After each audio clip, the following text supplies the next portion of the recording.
Olá pessoal, nesse exercício ele fala para a gente que o motor ele pode ser refrigerado utilizando o ar ou a água, tanto o ar como a água, como substância refrigerante. E ele quer que a gente calcule a razão entre a massa de ar e a massa de água. Ele quer essa razão para proporcionar a mesma refrigeração no motor. Então, o que vai acontecer nessa questão? Nós temos o motor sendo refrigerado, ou seja, a sua temperatura vai diminuir. Ele tem uma certa temperatura inicial mais alta. Quando a substância refrigerante passa por ele, a sua temperatura cai um pouco. E para diminuir essa temperatura do motor, a substância refrigerante está roubando do motor uma certa quantidade de calor. Então, o motor perde uma certa quantidade de calor. E essa quantidade de calor que o motor perde é exatamente a mesma quantidade de calor que a substância refrigerante ganha. Então, a substância refrigerante, não importa se é o ar ou a água, vai entrar no motor a uma certa temperatura, vai começar a trocar calor com o motor, saindo do motor a uma temperatura maior.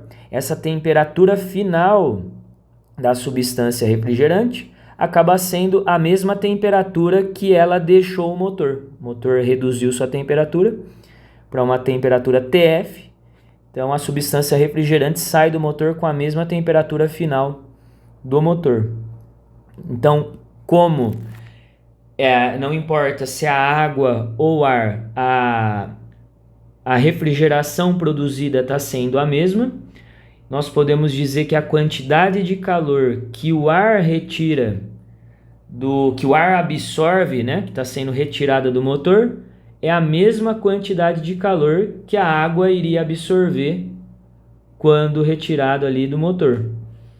Igualando como essas duas substâncias vão sofrer variações de temperatura, essas quantidades de calor podem ser calculadas utilizando a expressãozinha do Ki-macete: massa do ar, calor específico do ar, variação de temperatura. Quantidade de calor da água, a mesma coisa, ela vai mudar a sua temperatura, então é a massa de água, calor específico da água, vezes a variação de temperatura. Tanto o ar como a água vão sofrer a mesma mudança de temperatura durante essa troca de calor com o motor. O ΔT aqui é o mesmo. A massa do ar, a gente não sabe, ele quer saber a razão entre massa de ar, a massa do ar e a massa da água. Eu vou pegar essa massa da água que está multiplicando, já vou passar dividindo. Massa da água.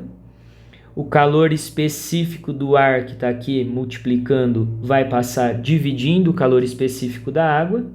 Vai ficar o Czinho da água, calor específico da água, pelo Czinho do ar, calor específico do ar. Então, a razão que ele está querendo, substituindo os valores fornecidos aqui nos dados, calor específico do ar da água é 1 e do ar é 0,25. 1 sobre 0,25 dividir por 0,25 é o mesmo que multiplicar o número por 4. A razão que ele estava querendo vale 4. A alternativa aqui D.